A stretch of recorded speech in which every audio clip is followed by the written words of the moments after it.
Será que já não passamos para um novo estágio pós-democrático sob a liderança chinesa? A ineficácia inicial da China foi evidenciada pelo descumprimento das normas sanitárias com a provável disseminação do coronavírus. A opacidade de um regime, evidenciada por silenciar os denunciantes e pela prisão de médicos chineses que tentaram alertar o mundo sobre o que estava acontecendo, nos fez pensar. Esses acontecimentos destacaram os persistentes arcaísmos dessa ditadura comunista. A luta chinesa contra o vírus passou então a ser vista como uma forma aprimorada de controle da população chinesa. O uso do confinamentismo, ou seita da terra parada, como diz Guilherme Fiuza, permitiu tanto a implantação de tecnologias de monitoramento da população, quanto a promoção do poder central e o alinhamento das vontades da autonomia local, acelerando a conquista do totalitarismo tecnológico. Por fim, a relação chinesa com o vírus foi colocada a serviço de uma estratégia de enfraquecimento do Ocidente. A falta de comunicação inicial sobre o vírus favoreceu sua propagação em massa. Essa tem sido a fonte de um medo global que visa principalmente o Ocidente. O resultado para a China foi o fortalecimento de seu modelo de regime autoritário. O uso de confinamentos nos países ocidentais, cuja dureza das medidas dependia tanto do estado dos sistemas hospitalares quanto do preparo da saúde, foi fruto de uma retomada da nova doutrina de saúde chinesa, onde o medo e o pânico está ligado ao imaginário da pandemia, nos moldes dos conceitos fundamentais da teoria mimética, concebida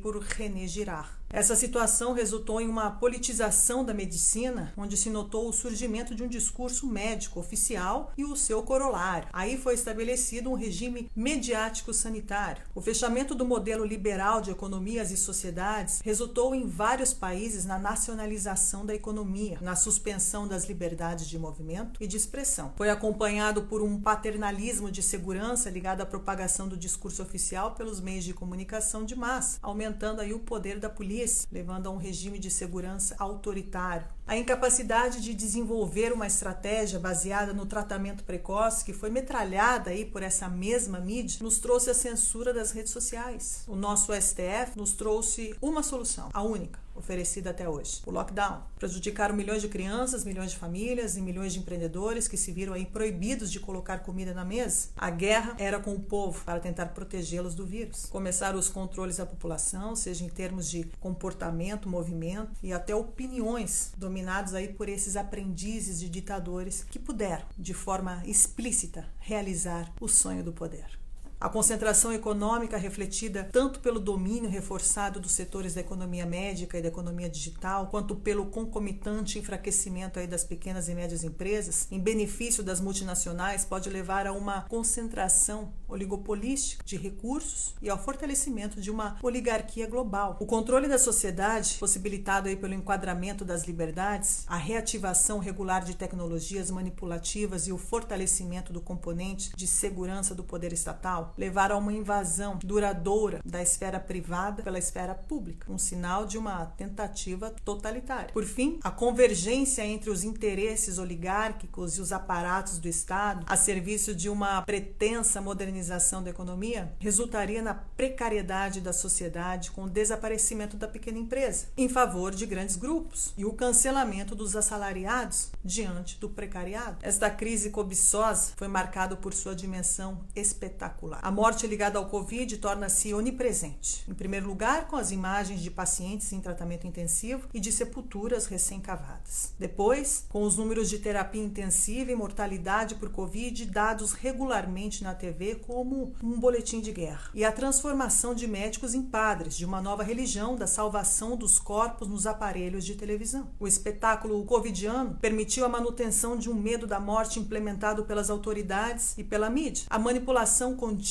do espectador foi permitida. O processo de manipulação da população implementado pelas autoridades permitiu transferir a responsabilidade dos indivíduos para um grupinho autoritário que define o que é ou não essencial para a sua vida. O controle que o Estado quer assumir sobre o indivíduo foi logicamente acompanhado pela proposição, por parte do poder público, de uma ideologia aí ao mesmo tempo higiênica e tentadora de banir o álcool, antissocial com um contato reduzido, anti-intelectual com a rejeição da crítica e do debate e anti-espiritual com a essencialização do consumo material. Afinal, é de se temer que o autoritarismo da saúde, que se baseia aí no espetáculo manipulador de uma doença, seja a modalidade adequado para o exercício duradouro do poder por uma elite burocrática, ao tornar aí na ausência do debate qualquer real política alternância ilusória e impossível. Mas não se esqueçam que enquanto você está em casa aí se protegendo, com seu salário garantido, pingando na conta todos os meses, o andar de baixo trabalha todos os dias a mando do Estado, para que vocês possam ter as suas roupas lavadas, comida na mesa, os quartos limpos, suas compras entregues pelo supermercado ou tudo aquilo que lhe garanta uma quarentena gourmet.